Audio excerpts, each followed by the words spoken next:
My pulse raced at the astounding accomplishments of the mercenary known as Demon Lord. I forgot about my job and read everything I had on hand. Around the time Demon Lord received his nickname, South Belka showed signs of weariness regarding the war.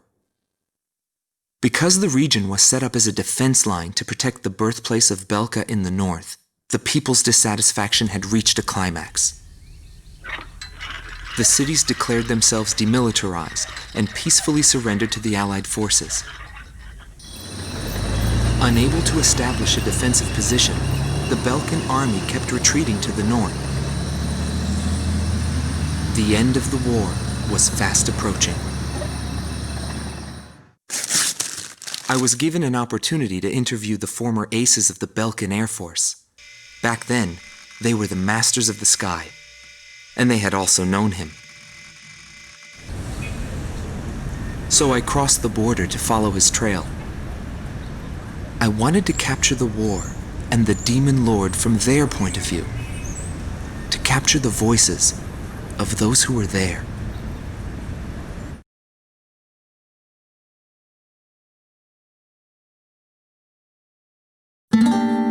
Rot Team Commander, former member of the Belkan Air Force, 2nd Air Division, 52nd Tactical Fighter Squadron, Detlef Fleischer, also known as the Red Swallow. With his skill and demeanor, he was practically a poster boy for the armed forces. Today, he is a professor of history at the University of Dinsmark.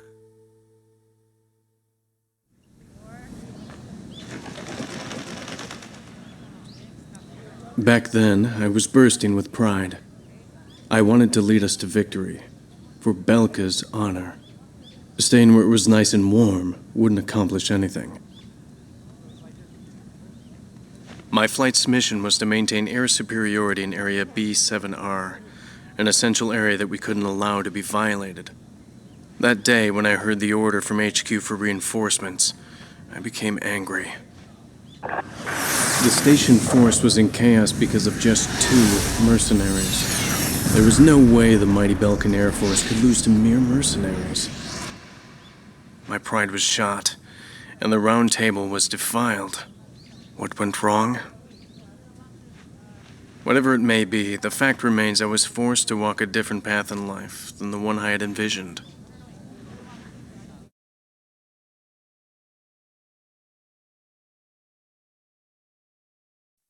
Gelb Teams Number 2, former member of the Belkan Air Force, 5th Air Division, 23rd Tactical Fighter Squadron, Rainer Altman. He flew the skies of Directus during the capital's liberation, and he's still there to this day.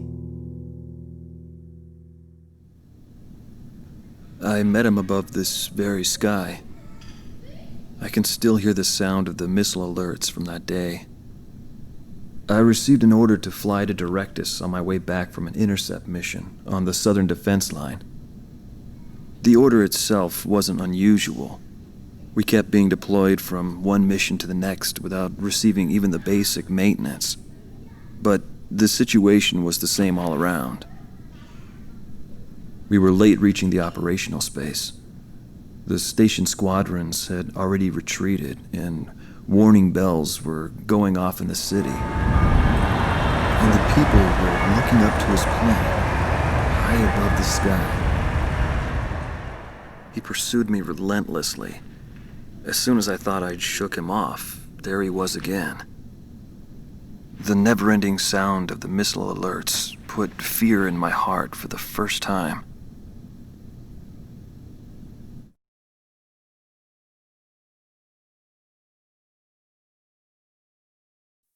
Schnee Team Commander, former member of the Belkan Air Force, 22nd Air Division, 4th Tactical Fighter Squadron, Eric Hillenbrand. He never had great ambitions. All he ever hoped for was to make a living as a regular pilot. Today he works as a flight instructor for civilian pilots. The instant he shot me, I pulled the lever. I barely managed to escape from my plane as it burst into flames. After drifting from the blast, I landed below the round table. It was a wide-open, barren wasteland. How long would I have to wait for a rescue party? Radio interference within the round table was fierce. The odds of a distress signal actually reaching anyone was low. I was at a loss for what to do. Anyway, I'd really gone out with a bang this time. I took that as a sign it was time for me to retire. But just then, I heard a roaring overhead. It was his plane. I was jealous of his calm flying form. Rather than wait for the rescue team, I began to walk toward the nearest base. I was driven by desire to get back up there and fight him again. Of course, it did take me 3 days to get there. Every time I flew with him, his skill stood out. He was unstoppable. He would ascertain the situation in an instant and change the tide of battle. He was born for combat. It was no wonder they called him a demon lord. That said, it was hell trying to keep up with him. Before long, everyone had taken notice of him. More and more would show up to watch him go off on sortie. Mercenaries or maintenance crew, it didn't matter. People wanted to burn his image to their memories. Hell, they weren't the only ones.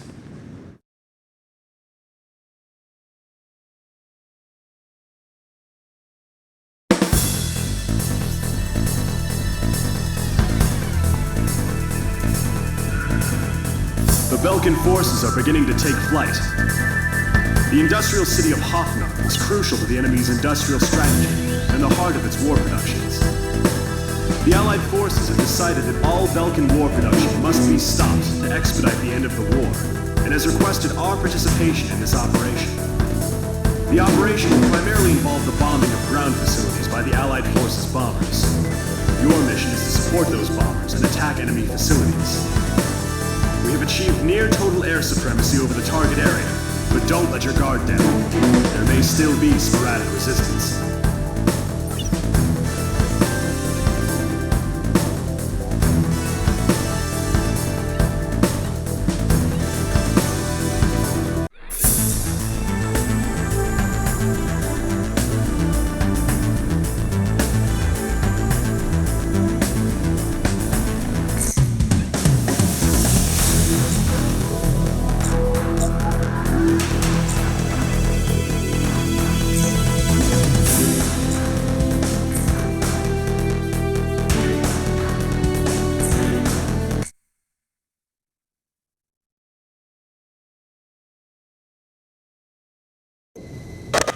To all units. I've confirmed a burning city up ahead. That must mean the bombing started. Cover the Allied bombers. Eliminate all ground and aerial threats. Let's move.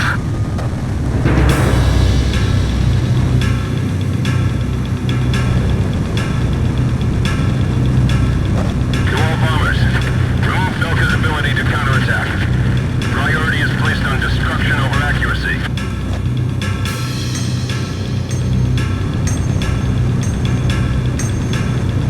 Initiate bombing sequence. Drop them all.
Nobody knew why they were fighting anymore. All I felt at that point was sadness for the world. That's why I...